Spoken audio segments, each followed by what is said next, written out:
नमस्कार। विज्ञान, प्रौद्योगिकी, आविष्कार और नवाचार की खबरों के कार्यक्रम ज्ञान विज्ञान में आपका स्वागत है। मैं हूं स्मृति रस्तोगी। आज के अंक में हम बात करेंगे राष्ट्रीय प्रौद्योगिकी दिवस 2022 और इस मौके पर उद्यमों और स्टार्टअप्स को दिए गए राष्ट्रीय पुरस्कारों की।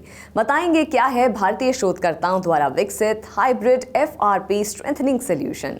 खबरें और भी होंगी, लेकिन शुरुआत करते हैं इस अंक की सुर्खियों से। राष्ट्रीय प्रौद्योगिकी दिवस के मौके पर उद्योगों और स्टार्टअप्स को दिए गए पुरस्कार। वैज्ञानिक सामाजिक उत्तरदायित्व और वैज्ञानिक अनुसंधान अवसंरचना साझा रखरखाव नेटवर्क को लेकर दिशा निर्देश भी जारी। भारतीय सड़क निर्माण के क्षेत्र में 2 अभिनव स्वदेशी उपकरणों का हुआ शुभारंभ। राजमार्ग निर्माण और सड़क मरम्मत को त्वरित बनाएंगे CSIR CRRI द्वारा निर्मित ये उपकरण। भारतीय शोधकर्ताओं ने विकसित किया हाइब्रिड FRP स्ट्रेंथनिंग सॉल्यूशन।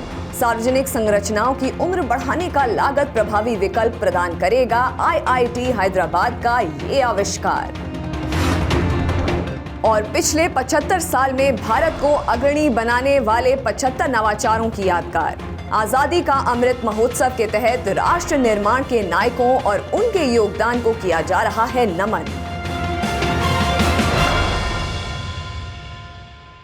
11 मई को नई दिल्ली में राष्ट्रीय प्रौद्योगिकी दिवस समारोह का आयोजन किया गया। इस मौके पर विभिन्न श्रेणियों में उत्कृष्ट प्रौद्योगिकी विकास और अग्रणीय कार्य करने वाले उद्योगों और स्टार्टअप्स को पुरस्कार प्रदान किए गए। इस मौके पर विज्ञान और प्रौद्योगिकी मंत्रालय द्वारा वैज्ञानिक सामाजिक उत्तरदायित्व और वैज्ञानिक अनुसंधान अवसंरचना साझा रखरखाव और नेटवर्क दिशा निर्देशों का भी शुभारंभ किया गया। प्रौद्योगिकी दिवस पर ज्ञान विज्ञान की एक खास रिपोर्ट।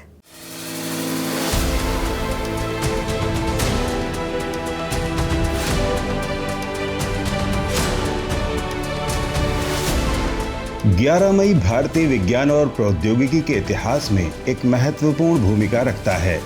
इसी दिन 1998 को पोखरण रेंज में किए गए परमाणु परीक्षण के साथ भारत पूर्ण परमाणु देश बन गया। तब से इस दिन को राष्ट्रीय प्रौद्योगिकी दिवस के रूप में मनाया जाता है। इसका उद्देश्य विज्ञान एवं प्रौद्योगिकी के क्षेत्र में योगदान देने वाले वैज्ञानिकों, शोधकर्ताओं और इंजीनियरों की उपलब्धियों को सम्मान देना है। बीती 11 मई को promoting avenues for growth through technological innovations Pragati शीर्षक के तहत नई दिल्ली में राष्ट्रीय प्रौद्योगिकी दिवस 2022 का आयोजन किया गया। इस मौके पर केंद्रीय विज्ञान एवं प्रौद्योगिकी और पृथ्वी विज्ञान मंत्री डॉक्टर जितेंद्र सिंह और DST सचिव डॉक्टर S चंद्रशेखर सहित सभी भागीदार और गणमान्य लोग मौजूद रहे। केंद्रीय मंत्री ने 7 सबसे सफल स्टार्टअप सहित विभिन्न उद्यमों और विशेष रूप से महिला उद्यमियों को स्वदेशी प्रौद्योगिकी विकास और नवाचार के लिए राष्ट्रीय पुरस्कारों से सम्मानित किया। As far as the technology awards is concerned, I think the highlight this afternoon I was noticing is that among the awards given today, 7 were the startups and the others were the women entrepreneurs. Now both of these categories are very high on the priority of Prime Minister Modi and also on the priority of the Ministry of Science and Technology. And some of these are also dealing with some of the very futuristic themes, because we are going to deal with the themes like artificial intelligence, the digital health, space, oceanography to come with. And I think as a whole, if you ask me in a single sentence, I think the message that should go out on the National Technology Day today is that the future economy belongs to technology driven, or the future belongs to the technology driven economy. पुरस्कारों की पहली श्रेणी में स्वदेशी तकनीक के सफल व्यवसायीकरण के लिए Sahajanand medical technology limited Gujarat और इंडियन ऑयल कॉरपोरेशन महाराष्ट्र को राष्ट्रीय पुरस्कार दिया गया। दूसरी श्रेणी में MSMEs के अंतर्गत तेलंगाना की आजाद इंजीनियरिंग प्राइवेट लिमिटेड को सम्मानित किया गया। वहीं तीसरी श्रेणी यानी कैटेगरी C के अंतर्गत प्रौद्योगिकी स्टार्टअप्स आजुका labs private limited Karnataka, QNu labs private limited Karnataka, Prayasta 3D inventions private limited Maharashtra, जोइड labs India private limited Kerala, Skyroot aerospace private limited Telangana, मल्लीपाथर nutraceutical private limited Karnataka, HTTP cart technologies private limited Rajasthan को राष्ट्रीय पुरस्कार प्रदान किए गए। इसके अलावा women scientist in translational research और महिला उद्यमियों को भी पुरस्कारों से सम्मानित किया गया। इस मौके पर केंद्रीय मंत्री ने वैज्ञानिक सामाजिक उत्तरदायित्व और वैज्ञानिक अनुसंधान अवसंरचना साझा रखरखाव और नेटवर्क दिशा निर्देशों का भी शुभारंभ किया, जिसका उद्देश्य देश भर में वैज्ञानिकों, शोधकर्ताओं और उद्योग के पेशेवरों के लिए अनुसंधान बुनियादी ढांचे के कुशल उपयोग और व्यापक पहुंच को बढ़ावा देना है। सभी वैज्ञानिकों का वैज्ञानिक सामाजिक उत्तरदायित्व भी है और मैं सभी वैज्ञानिकों से आग्रह करता हूं कि हम जिस तकनीक को बनाते हैं और जिस विज्ञान का हम अभ्यास करते हैं वह अंतिम आदमी तक भी पहुंचे। हम आग्रह करते हैं कि सरकारी एजेंसियों द्वारा वित्त पोषित सभी संस्थानों के उपकरण टायर 1 शहरों में नहीं बल्कि टायर 2 और टायर 3 शहरों में शोधकर्ताओं के लिए उपलब्ध हों और किसी भी आम आदमी को भी उपलब्ध हों जिसके पास एक विचार है और जो एक उद्देश्य के लिए उपकरण का उपयोग करना चाहता है। ये 2 दिशा निर्देश मुझे यकीन है अगले कई वर्षों के लिए गेम चेंजर होंगे और सरकारी उपकरण पूरी तरह से उपयोग किए जा सकेंगे और हम सभी उपकरण 24x7 उपयोग कर सकेंगे। कार्यक्रम के दौरान तेजी से बढ़ रही नवीन प्रौद्योगिकियों के अवसरों और चुनौतियों पर चर्चा की गई। भारत विज्ञान, प्रौद्योगिकी और नवाचार के क्षेत्र में नित्य नई प्रगति कर रहा है। उद्योगों और स्टार्टअप्स को पुरस्कारों द्वारा प्रोत्साहित करना भी इसी कड़ी का एक प्रयास है, जो भविष्य की प्रौद्योगिकी आधारित अर्थव्यवस्था को मजबूत करने और भारत को आत्मनिर्भर राष्ट्र बनाने में महत्वपूर्ण भूमिका निभाएगा।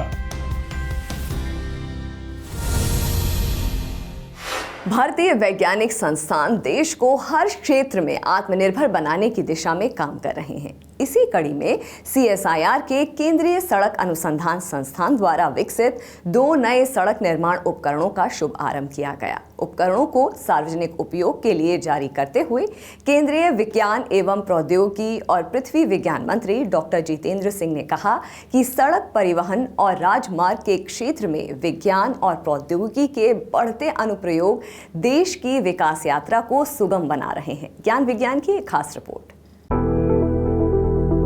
पिछले कुछ वर्षों में भारतीय वैज्ञानिकों ने तेजी से हर क्षेत्र में स्वदेशी अनुप्रयोग विकसित किए हैं। ऐसा ही एक क्षेत्र है सड़क परिवहन और राजमार्ग। देश में जितनी बेहतर सड़कें और राजमार्ग नेटवर्क होगा, विकास की रफ्तार उतनी ही तेज हो जाती है। भारत में अब सड़क और राजमार्ग निर्माण के लिए विश्व स्तरीय स्वदेशी तकनीक उपलब्ध हैं। इसी दिशा में एक कदम और आगे बढ़ते हुए हाल ही में केंद्रीय विज्ञान एवं प्रौद्योगिकी और पृथ्वी विज्ञान मंत्री डॉक्टर जितेंद्र सिंह ने वैज्ञानिक तथा औद्योगिक अनुसंधान परिषद के केंद्रीय सड़क अनुसंधान संस्थान द्वारा विकसित 2 नए सड़क निर्माण उपकरण जन उपयोग के लिए जारी किए। पूरी तरह स्वदेशी तकनीक से निर्मित मोबाइल कोल्ड मिक्सर कम पेवर और पैच फिल मशीन न सिर्फ बेहतर सड़क निर्माण में सहयोग करेंगे, बल्कि उनकी मरम्मत के काम को भी कुशल, तीव्र और लागत प्रभावी बनाएंगे। As far as this department is concerned, I think we stand second to none. And I'm sure when India rises, and the ascent of India will be through the science and technology. And we have actually marched faster in the recent few years with a vengeance to take over other countries. CSIR का केंद्रीय सड़क अनुसंधान संस्थान इस क्षेत्र में नवीन अनुसंधान और अनुप्रयोग विकास करता रहा है। इस संस्थान ने देश में सड़क और राजमार्ग निर्माण को बेहतर से बेहतर बनाने में महत्वपूर्ण योगदान दिया है। संस्थान के प्रमुख अनुसंधान एवं विकास कार्यक्रमों में पुलों, सड़क सुरक्षा, सड़क पर्यावरण जैसे सड़क परिवहन के सभी विस्तार शामिल हैं। CRRI द्वारा निर्मित नवीन उपकरणों में से एक मोबाइल कोल्ड मिक्सर कम पेवर बिटुमेन इमल्शन का उपयोग कर ब्लैक टॉप लेयर निर्माण का आधुनिक समाधान है। वहीं दूसरा उपकरण पैच फिल मशीन सड़कों पर पड़ने वाले गड्ढों की मरम्मत के लिए तैयार किया गया है। ये दोनों ही समाधान सड़क और राजमार्ग निर्माण को त्वरित और गुणवत्तापूर्ण बनाने में सहायक होंगे। आज के इस कार्यक्रम के का महत्व 2-3 कारणों से, और सबसे पहला कारण ये है कि कम से कम विज्ञान और प्रौद्योगिकीकरण और जो नवाचार है उसका उपयोग, उसकी एप्लीकेशन कहाँ कहाँ हो सकती है, ये हमें समझ में आना शुरू हुआ। बिकॉज जैसे अंग्रेजी में कहते हैं, I see only the mind knows, no only the mind knows and we start looking for it, and one of these today's invention is an example of that. दूसरा महत्व इसका ये कि I think this is one of the most appropriate examples of Aatmanirbhar Bharat. Nut bolt से लेकर के आखिर तक ये जो आपने आज ये मिक्सर एंड पेवर का अभी प्रदर्शन दिखाया डॉक्टर रंजना अग्रवाल ने, this is totally indigenous and indicative of our self sufficient capacities. दूर दराज के क्षेत्र, this machine is already become applicable in Uttarakhand and certain hill terrains. आज सड़क और राजमार्ग के निर्माण में तेजी से सस्ती, टिकाऊ और रिसाइकलिंग योग्य प्रौद्योगिकियों का उपयोग हो रहा है। इन तकनीकों का इस्तेमाल कर अब तेजी से सड़क नेटवर्क स्थापित किया जा रहा है। बेहतर सड़कें एक ऐसा आधार कही जा सकती हैं जिन पर देश के विकास की रफ्तार बढ़ जाती है। CSIR CRRI द्वारा विकसित ये उपकरण खासकर भारत के पहाड़ी राज्यों में सड़कों और राजमार्गों के निर्माण में महत्वपूर्ण भूमिका निभाएंगे।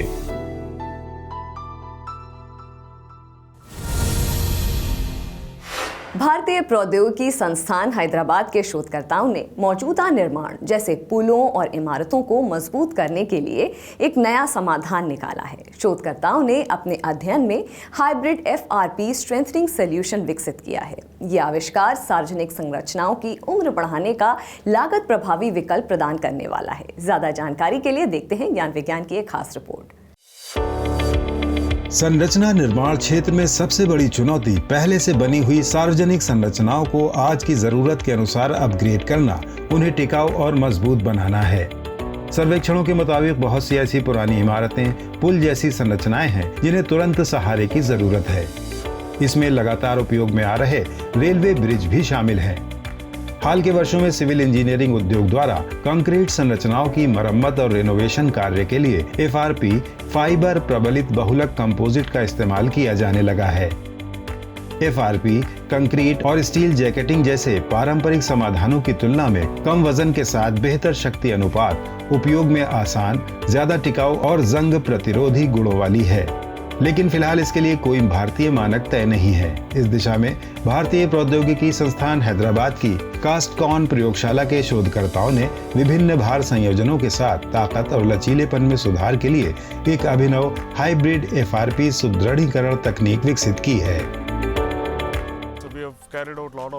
हमने व्यवहारिक पहलुओं पर ध्यान केंद्रित करते हुए कई प्रायोजित अनुसंधान परियोजनाएं की हैं। यदि आप देखें तो भारत में लगभग 8000 पुलों की संरचना को तत्काल मजबूत करने की आवश्यकता है। उनमें संरचनात्मक रूप से बहुत कमियां हैं। इसी तरह यदि आप भारतीय रेलवे को भी देखें तो उनके पुलों की एक विशाल सूची है जिनका मूल्यांकन करने और उन्हें मजबूत करने की आवश्यकता है। इसलिए हमारा शोध समूह मुख्य रूप से संरचनात्मक घटनाओं के व्यवहार को समझने और कार्बन फाइबर प्रबलित पॉलीमर कंपोजिट सहित उन्नत मिश्रित सामग्री का उपयोग करके कुछ नवीन सुदृढ़ीकरण समाधान विकसित करने पर केंद्रित है। अलग अलग भार के प्रभावी उपयोग और दक्षता में सुधार के लिए खास तरह की FRP सामग्री और उसके उपयोग का सही स्थान चुनना जरूरी होता है। शोधकर्ताओं ने विभिन्न लोडिंग संयोजनों के तहत ताकत और लचीलापन में सुधार के लिए अभिनव हाइब्रिड FRP सुदृढ़ीकरण तकनीक की ओर अधिक ध्यान दिया, जबकि पिछले अधिकांश शोध कार्य छोटे आकार के परिपत्र और गैर गोलाकार स्तंभों पर केंद्रित थे। उन्होंने पाया कि FRP हाइब्रिड में विभिन्न प्रकार की सामग्री और मात्रा का उपयोग संरचनाओं को मजबूती और स्थायित्व प्रदान कर सकता है। इस अध्ययन के परिणाम FRP कंपोजिट के लिए भारतीय मानक तैयार करने में सहायक हो सकते हैं। कंक्रीट जैकेटिंग और स्टील जैकेटिंग की पारंपरिक तकनीकों की तुलना में FRP सुदृढ़ीकरण एक बहुत फायदेमंद तकनीक है, क्योंकि हम मौजूदा संरचना के वजन और आकार को बढ़ाए बिना उनकी ताकत और लचीलापन बढ़ा सकते हैं। शोधकर्ता अब अपने आविष्कार के डिजाइन और दिशा निर्देश तय करने के लिए कुशल विश्लेषणात्मक मॉडल विकसित कर रहे हैं, ताकि इस नवाचार का सार्वजनिक तौर पर आसानी से उपयोग किया जा सके। ये तकनीक सार्वजनिक निर्माण जैसे पुल, रेलवे ब्रिज, सरकारी संस्थान जैसी महत्वपूर्ण संरचनाओं को लागत प्रभावी तरीके से लंबे समय तक टिकाऊ और मजबूत बनाए रखने का समाधान उपलब्ध कराएगी, जिससे न सिर्फ भारत सरकार के खर्च में कमी आएगी बल्कि जान माल की सुरक्षा भी सुनिश्चित की जा सकेगी।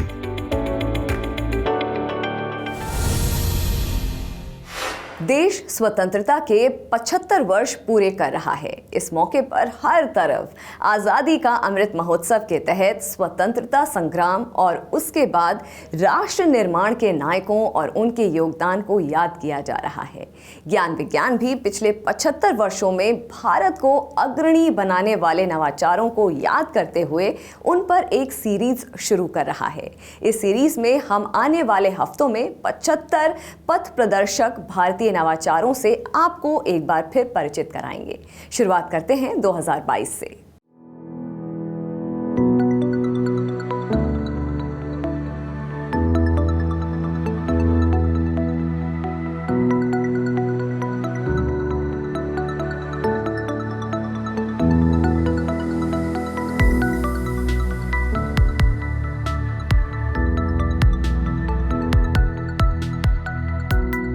ये भारत की संस्कृति में रची बसी ज्ञान की परंपरा का ही प्रभाव था कि भारतीय वैज्ञानिकों ने आजादी से पहले ही अपनी प्रतिभा का लोहा मनवाना शुरू कर दिया था और आजाद भारत में ये विशेषज्ञता राष्ट्र निर्माण का आधार बनती चली गई। भारतीय वैज्ञानिकों ने सामाजिक उत्थान से लेकर राष्ट्र सुरक्षा तक के हर क्षेत्र में भारत को मजबूत बनाने वाले कदम उठाए हैं।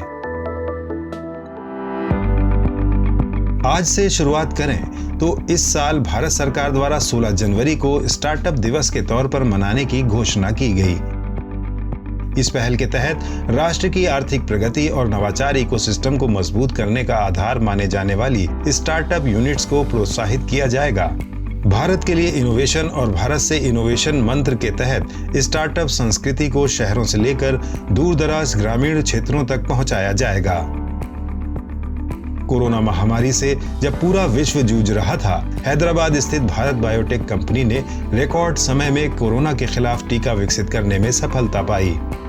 कोवैक्सीन नाम से लॉन्च किए गए इस टीके ने समय रहते भारत के सबसे बड़े टीकाकरण अभियान में सहायता की और अन्य देशों को भी कोरोना वैक्सीन उपलब्ध कराई।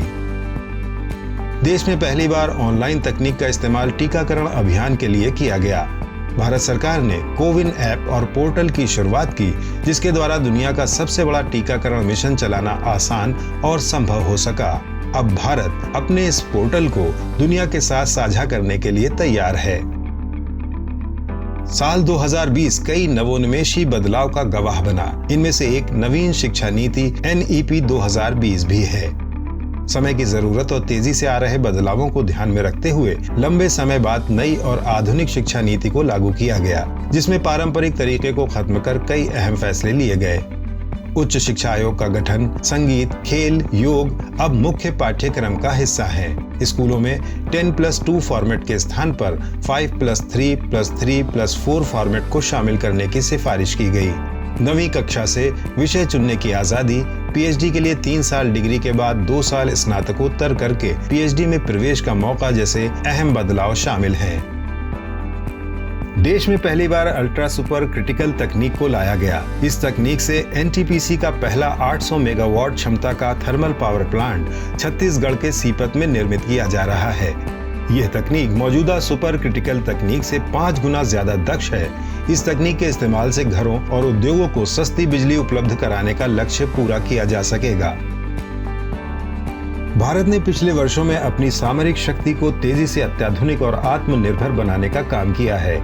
इसकी एक मिसाल साल 2020 में DRDO द्वारा एंटी रेडिएशन मिसाइल रुद्रम का सफल परीक्षण है। ये भारत की पहली ऐसी मेक इन इंडिया मिसाइल है जो रडार, संचार केंद्र या दूसरे रेडियो फ्रीक्वेंसी आधारित किसी भी तरह के रेडिएशन उत्सर्जित करने वाले लक्ष्यों का पता लगाकर उन्हें भेज सकती है।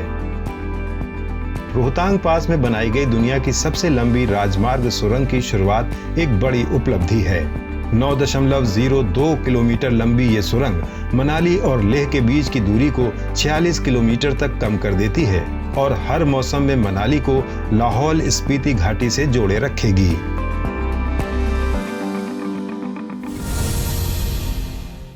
और अब नजर डालते हैं विज्ञान और प्रौद्योगिकी से जुड़ी देश और दुनिया की कुछ और ताजा गतिविधियों पर हमारे खास सेगमेंट साइंस एक्सप्रेस में।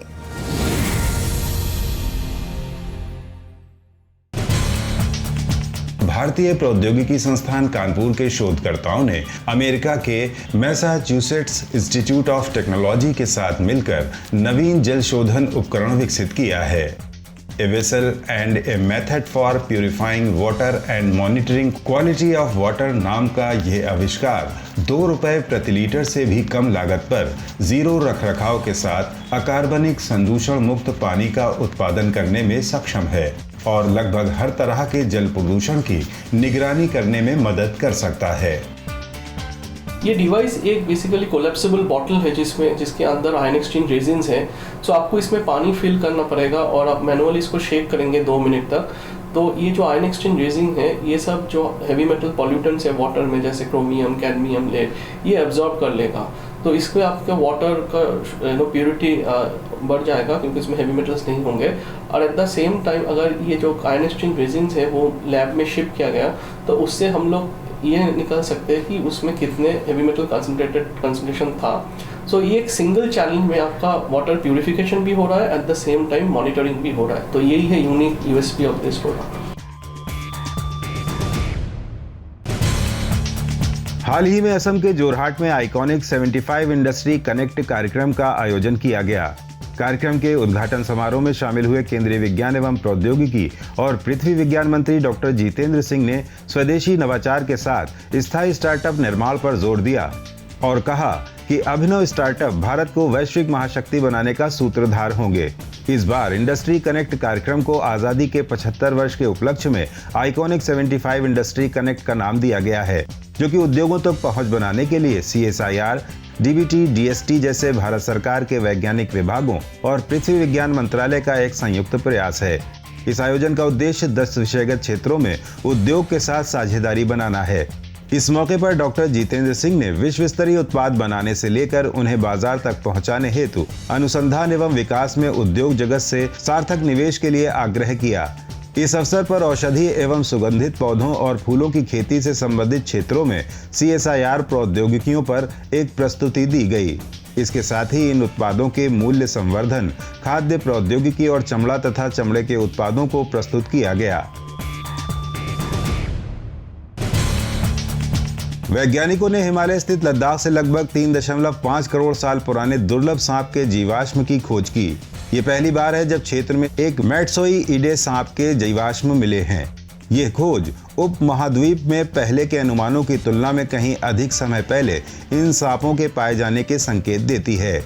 मैट्सोइडे मध्यम से विशाल आकार के सांपों का एक विलुप्त समूह है, जो सबसे पहले क्रिटेशियस पीरियड के दौरान देखा गया था। हालांकि उनका सेनोजोइक रिकॉर्ड काफी दुर्लभ है।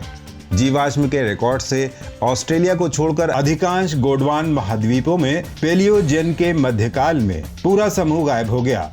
विभिन्न भारतीय संस्थानों और कोमेनियस यूनिवर्सिटी स्लोवाकिया के शोधकर्ता दल द्वारा किया गया ये अध्ययन जर्नल ऑफ वर्टिब्रेट पेलियोंटोलॉजी में प्रकाशित किया गया है। अध्ययन के अनुसार लद्दाख के ओलिगोसीन से मैट्सोइडे के मौजूदगी को कम से कम पैलियोजीन काल के अंत तक होने का इशारा करती है। इन जीवाश्म नमूनों को शोध में शामिल DST के स्वायत्त संस्थान वाडिया हिमालय भूविज्ञान संस्थान के म्यूजियम में रखा गया है। आज के हमारे इस अंक में इतना ही। ये कार्यक्रम आपको कैसा लगा, अपने फीडबैक और सुझाव देने के लिए आप हमें ईमेल कर सकते हैं। हमारा ईमेल है indiascience@vigyanprasar.gov.in। आप अपनी राय हमें डाक के द्वारा भी भेज सकते हैं। हमारा पता है विज्ञान प्रसार, A50 सेक्टर 62, नोएडा 201309, उत्तर प्रदेश। विज्ञान, प्रौद्योगिकी, आविष्कार और नवाचार से जुड़ी ताज़ा जानकारियों के साथ अगले हफ्ते इसी वक्त इसी चैनल पर फिर होंगे हाजिर। तो बने रहिए हमारे साथ वैज्ञानिक सोच के साथ। नमस्कार।